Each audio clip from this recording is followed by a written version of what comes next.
Assalamualaikum warahmatullahi wabarakatuh. Apa kabar adik-adik sekalian? Alhamdulillah, hari ini kita bertemu untuk mempelajari satu kaidah penting di dalam kaidah fikih muamalah. Mudah-mudahan kalian semangat belajarnya dan bisa memahami informasi yang bakal saya sampaikan dengan baik, insya Allah. Ayo.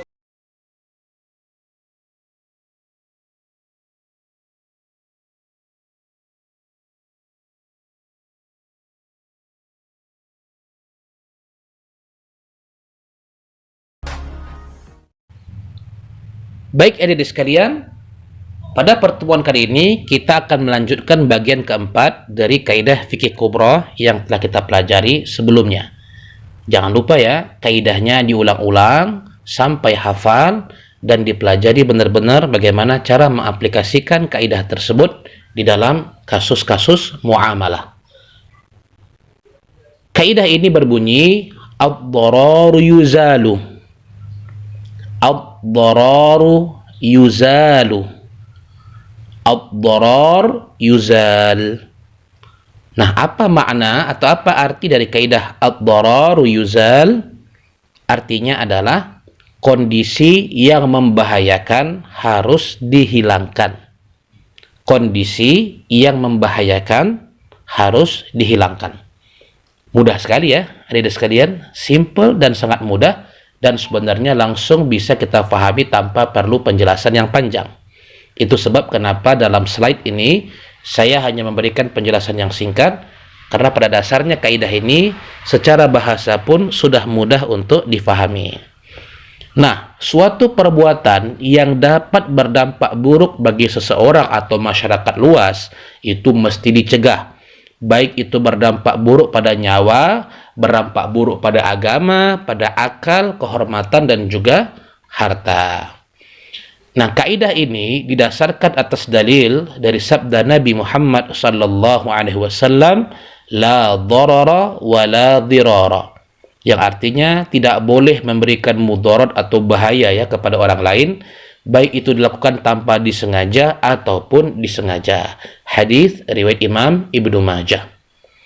Nah, sekarang coba kita lihat bagaimana cara mengaplikasikan kaidah ad-darar yuzal. Yang pertama, para ulama menjadikan alasan kenapa Rasulullah Shallallahu Alaihi Wasallam melarang ihtikar karena di situ ada darar. Apa itu ihtikar? Ihtikar itu adalah penimbunan barang-barang pokok. Nabi Shallallahu Alaihi Wasallam bersabda, la yahtakiru illa mukhti. Tidaklah seseorang melakukan ihtikar, penimbunan barang-barang pokok, melainkan ia berdosa. Ihtikar itu begini. Semua orang pada hari ini kan membutuhkan BBM, membutuhkan bensin ya, untuk sebagai pembakar supaya kendaraan itu bisa bergerak. Dan sekarang semua orang itu kan butuh kendaraan. Hampir tidak ada orang yang tidak punya kendaraan, paling tidak sepeda motor lah. Nah, sepeda motor ini hanya bisa bergerak kalau menggunakan bensin. Kan nggak ada tuh ya sepeda motor bisa jalan pakai air gitu ya. Walaupun ada cerita orang katanya bisa pakai air kelapa gitu. Caranya keretanya didorong, air kelapanya diminum gitu ya karena kecapean. Nah, itu jokesnya ya. Tapi pada dasarnya tidak ada yang bisa seperti itu. Harus pakai bensin. Sehingga bensin itu sekarang menjadi bahan pokok ataupun barang yang menjadi pokok hajat setiap orang ya, hajat hidup semua orang. Nah, kalau ini ditimbun sehingga terjadi kelangkaan BBM, sehingga menyebabkan harga BBM melambung, dan itu akan menyusahkan banyak orang, maka ihtikar atau menimbun barang-barang pokok seperti ini, itu dilarang dalam agama. Kenapa demikian? Ad-darar yuzal, suatu kemudaratan yang bisa membahayakan banyak orang itu harus dihilangkan. Ya, tidak boleh dibenarkan. Yang kedua, tentang bagaimana cara mengaplikasikan ad-darar yuzal dalam transaksi. Nah, diantaranya ialah kaidah ini dijadikan dasar tentang kebolehannya garansi. Nah, sebenarnya garansi itu kan sesuatu yang baru ya. Dimana dulunya aslinya kan kalau kita jual beli barang gitu ya sudah gitu aja. Barang itu kamu beli ya, lalu penjual menyerahkannya. Apapun yang terjadi pada barang itu esok lusa itu bukan tanggung jawab masing-masing pihak manapun, melainkan hanya tanggung jawab penjual. Tanggung jawab pembeli. Nah, tapi ketika dunia semakin berubah, semua orang membutuhkan perlindungan, bukan hanya penjual, tapi konsumen pun butuh perlindungan. Maka sebagai konsumen, ya, karena dia butuh perlindungan lebih terhadap barang yang dia beli, supaya dia jangan ditipu, jangan dikhianati oleh pihak penjual, maka di belakang hari muncullah sebuah model baru dalam transaksi, yaitu adanya garansi pada barang. Dimana kalau barang ini misalnya diberikan garansi 6 bulan, dalam waktu 6 bulan ternyata barangnya rusak, ya, bukan karena kelalaian konsumen, maka barang itu bisa dipulangkan atau diganti dengan unit yang baru. Nah, kenapa demikian? Ini demi untuk menjaga mudarat yang bakal muncul kepada konsumen akibat pengkhianatan yang dilakukan oleh pihak penjual. Nah, maka untuk menjaga jangan sampai mudarat itu terjadi kepada pihak penjual karena bisa merugikan hartanya atau bahkan bisa merugikan nyawanya misalnya. Misalnya itu kendaraan gitu ya. Nah, kendaraan second ternyata itu remnya sudah blong gitu ya. Ternyata ini ya begitulah, bisa membahayakan nyawa pembeli itu.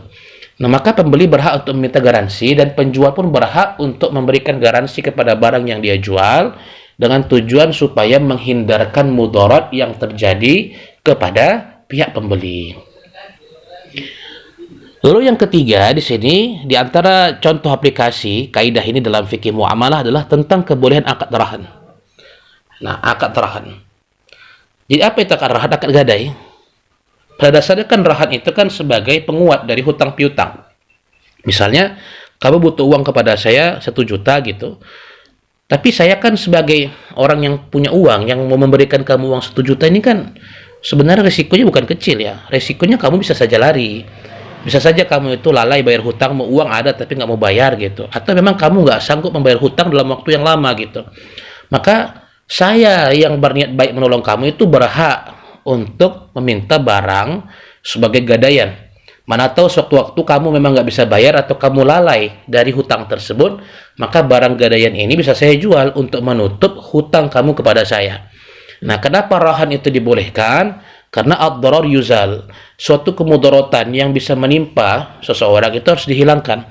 Nah, saya sebenarnya ketika memberikan uang kepada kamu, walaupun itu niatnya mulia, ya sebagai pinjaman, tapi tetap resiko itu ada saja ke atas saya. Maka diperbolehkan kepada saya untuk mengambil rahan ataupun gadaian kepada kamu yang minjam uang berdasarkan kaidah ad-darar yuzal. Sesuatu yang membahayakan itu mesti dihilangkan. Wallahu a'lam bishawab. Begitulah adik-adik sekalian pembahasan kita mengenai bagian keempat dari kaidah fikih kubra yang kita pelajari.